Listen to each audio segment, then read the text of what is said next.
नमस्कार, आप सभी को स्वागत करते हैं आपका अपना YouTube channel jobs John Jeetu में। यहाँ पे जानकारी निकल कर आ रही है जो कि आशा, आंगनबाड़ी, रसोइया, एएनएम, लोहिया स्वच्छता पर्यवेक्षक को लेकर, क्योंकि केंद्र सरकार द्वारा ईएसआईसी ईपीएफओ की घोषणा 23 जून 2025 की नई अपडेट जो केंद्र सरकार द्वारा जारी किया गया है। पूरी जानकारी आपको विस्तार से बताएंगे, लेकिन उससे पहले आपसे छोटी सी रिक्वेस्ट करेंगे कि वीडियो पसंद आएंगे तो वीडियो को लाइक कीजिएगा, वीडियो को शेयर कीजिएगा, चैनल पर नए हैं तो चैनल को सब्सक्राइब कीजिएगा।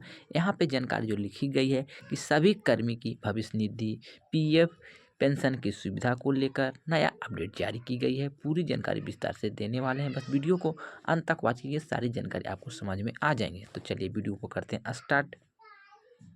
जैसा कि आप लोग मोबाइल के स्क्रीन पर देख पा रहे होंगे, जो जानकारी लिखी गई है खुद से भी आप अपने मोबाइल में भी देख सकते हैं, नहीं तो वीडियो को अंत तक देखिएगा, सारी जानकारी आपको समझ में आ जाएंगे। लेकिन उससे पहले आपसे छोटी सी रिक्वेस्ट करते हैं, वीडियो पसंद आएंगे तो वीडियो को लाइक कीजिएगा, वीडियो को शेयर कीजिएगा, चैनल को सब्सक्राइब कीजिएगा।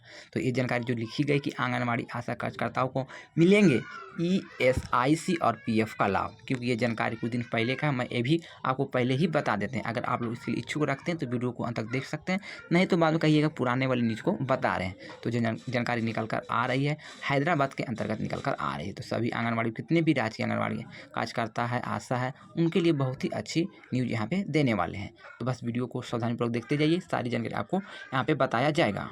केंद्र सरकार ने आंगनबाड़ी, आशा महिलाओं और मिड डे मील में लगे कर्मियों को ईएसआईसी और ईपीएफओ का लाभ देने की तैयारी कर रही है। अभी इन लोगों को कोई सुविधा का लाभ नहीं मिलता है, यानी कि इस तरह का भी सुविधा इनको नहीं दिया जा रहा है, जिसके लिए विचार सरकार ने कर रही है। इससे करोड़ों कर्मचारी के खासकर महिलाओं को फायदा मिलेगी। केंद्र सरकार ने आंगनबाड़ी, आशा महिलाओं और मिड डे मील में लगे कर्मियों को ईएसआईसी और ईपीएफओ का लाभ देने की तैयारी कर रही है। अभी इन लोगों को इस सुविधा का लाभ नहीं मिलता है, इसी को लेकर वहाँ की जो सरकार बहुत ही बड़ा निर्णय ले चुका है और केंद्र सरकार से भी जैसे ही राजाबंदी मिल जाती है बहुत ही जल्द धरातल पर उतारे जाएंगे। पूरा डिटेल नीचे दिया गया है, वीडियो को सावधानीपूर्वक देखते जाइएगा। इससे करोड़ों कर्मचारी खासकर महिलाओं को फायदा मिलेगी, जिसमें इसके लिए सरकार के घोषणा के बाद इसे जल्द ही धरातल पर उतारे जाएंगे। मंत्री दादरे ने इसके बारे में हैदराबाद में घोषणा की है, यानी कि हैदराबाद के जो मंत्री है वो बहुत बड़ा घोषणा कर चुके हैं। अभी तक नहीं है इन लोगों के पास सोशल सिक्योरिटी स्कीम, यानी दात्रे ने कहा कि अभी इन महिलाओं को मिड डे मील कर्मियों के पास इस तरह की कोई सोशल सिक्योरिटी स्कीम नहीं है। कई वर्षों से यह कर्मी सरकार के इस तरह की मांग कर रहे हैं, यह सरकार के अंदर काम करते हैं, तो सरकार से इनका मांग भी जायज़ है। तो सरकार को भी इसके बारे में सोचते हुए अच्छा निर्णय लिया है, जो कि एक प्राइवेट कंपनी में इस तरह की सुविधा नहीं दी जाती है। अगर सरकार यह सुविधा देने के लिए विचार बहुत जल्द कर रही है और बहुत जल्द ही लाने की भी कोशिश करेंगे, और एक कमेटी भी बना दी जाएगी, जिससे इस कमेटी में महिला एवं बाल विकास मंत्रालय, मानव संसाधन मंत्रालय, श्रम मंत्रालय और स्वास्थ्य मंत्रालय को शामिल किया गया। वित्त मंत्रालय भी इसके लिए रजामंदी हो गया है। मिलेंगे 20 लाख की टैक्स फ्री ग्रेजुएटी, यानी कि आपको इस तरह की सुविधा मिलने पर आपको 20 लाख की टैक्स ग्रेजुएटी के भी लाभ मिलेंगे। अब 5 साल की किसी संस्था में नौकरी करने के बाद ग्रेजुएटी 10 लाख से बढ़कर मिलेगी। इसके लिए सरकार ने केंद्रीय भविष्य निधि संगठन ईपीएफओ के प्रस्ताव पर अपनी सहमति दे दी है। अब इसको लागू कब से किया जाएगा, इस पर सरकार विधानसभा चुनाव के बाद फैसला लेगी। इसके साथ ही ईपीएफओ में सरकार के ग्रेजुएटी ट्रांसफर करने का प्रस्ताव को हरी झंडी नहीं दी है। सरकार का कहना है कि वे इस संबंध में राय लेकर फैसला करेगी, क्योंकि इसके लिए ग्रेजुएटी एक्ट में बदलाव करना पड़ेगा। सरकार ग्रेजुएटी एक्ट में बदलाव करने पर विचार कर रही है, यानी ईपीएफ की तरह से सरकार के ग्रेजुएटी ट्रांसफर करने के लिए प्रस्ताव दिया गया था, जिसको लेकर सरकार ने हाल ही में अपनी हरी झंडी नहीं दी है, लेकिन विचार करने की मांग अपने मन में मान लिया है। सरकार का कहना है कि इसके लिए संसद के दोनों सदनों में सोशल संसाधनों के लिए बिल रखना होगा, जो कि फिलहाल नहीं हो सकता। इसके लिए सभी पक्षों और कानून मंत्रालय के विचार करके फैसला लिया जाएगा। अगर संसद ने इस तरह का कोई बिल पास हो जाता है, तभी इसका फ़ायदा प्राइवेट सेक्टर में काम करने वाले लोगों को भी मिलेंगे। ये जानकारी लिखी गई है दैनिक भास्कर में। यहाँ पर लिखा गया कि पंचायत स्वच्छता कर्मी व पर्यवेक्षक को अब सरकारी कोष से ही मिलेंगे मानदेय, यानी गांव में स्वच्छता और पर्यावरण संरक्षण को बढ़ावा देने के लिए बिहार लोहिया स्वच्छता अभियान फेज 2 की शुरुआत 2023 में हुई थी। इसके तहत जिले के सभी 96 पंचायतों में WP यानी कि कचरा प्रोसेसिंग यूनिट का निर्माण कराया गया, जिसमें स्वच्छता कर्मी के द्वारा 96 पंचायतों में घर जाकर कूड़ा उठाव का प्रोसेस यूनिट के कूड़े में एकत्रित किया जाता है।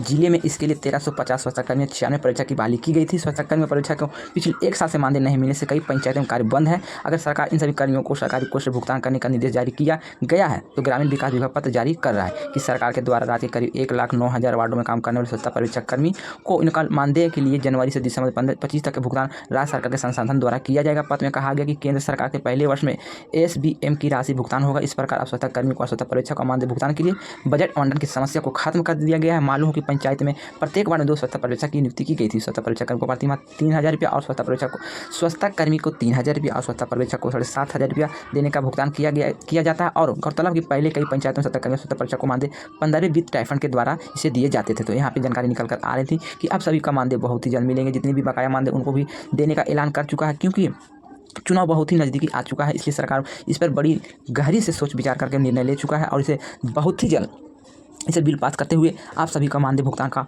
रास्ता भी साफ हो जाएंगे। क्योंकि जितने भी आप लोहिया स्वच्छता कर्मी पर्यवेक्षक और जितने भी कर्मी उन सभी का अब मानदेय जो मिलेंगे सरकारी कोष के द्वारा ही दिया जाएगा। तो सभी का मानदेय अब बढ़ा हुआ मिलेंगे। हमें अनुमान है कि आप सभी का मानदेय जो मिलेंगे, अगर आप लोग स्वच्छता पर्यवेक्षक हैं तो आपको डायरेक्ट मिलेंगे 15,000 रुपये। अगर आप लोग स्वच्छता कर्मी हैं तो आप सभी का मानदेय 10,000 रुपये होने का उम्मीद जताई जा रही है। तो देखिए कब तक इसकी बढ़े हुए मानदेय आप सभी को मिलेंगे। जैसे कोई न्यूज आएंगे, कोई अपडेट आएंगे तो आपको इस चैनल के माध्यम से जानकारी दिया जाएगा। साथियों, बस ये छोटी सी जानकारी पसंद आए हैं तो वीडियो को लाइक ज़रूर करें और भी इस तरह का नई अपडेट पाना चाहते हैं तो एक चैनल को भी सब्सक्राइब करें। अगर मैंने जो जानकारी दी है बोलने में से कोई मिस्टेक हो गया या कोई जानकारी छूट गए हैं तो आप अपना छोटा भाई समझ के क्षमा कीजिएगा। मिलते हैं इसी तरह से एक और नई अपडेट के साथ, नई वीडियो के साथ। जब तक के लिए goodbye. Thank you for watching.